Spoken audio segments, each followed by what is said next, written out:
বিরহের প্রেমে পড়েছ কখনো? পড়ে দেখো একবার, নিজের ভালোবাসা খুঁজে পাবে।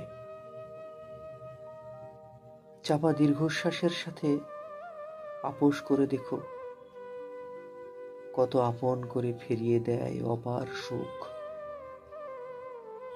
কবিরা সাধারণত পাগল নামেই পরিচিত, তাই আবোল তাবোলে ভরে পাণ্ডুলিপির বুক। কত অবহেলা, কষ্ট, আনন্দের সাক্ষী থাকে গোপনে।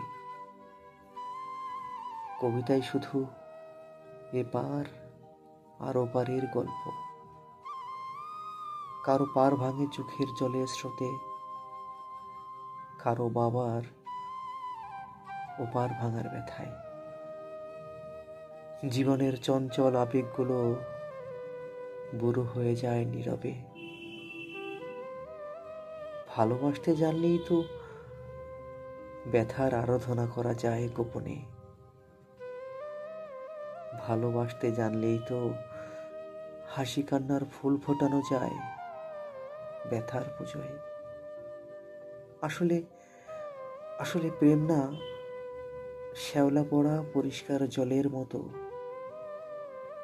একটু ছন্দহারা হলেই যেমন জল ঘোলাটে হয়ে যায়, তেমনি মন একটু উথাল পাতাল হলেই বুকের মধ্যে ঘোলাটে হয়ে যায় ব্যথা। সঞ্জয় মল্লিকের লেখা ঘোলাটে।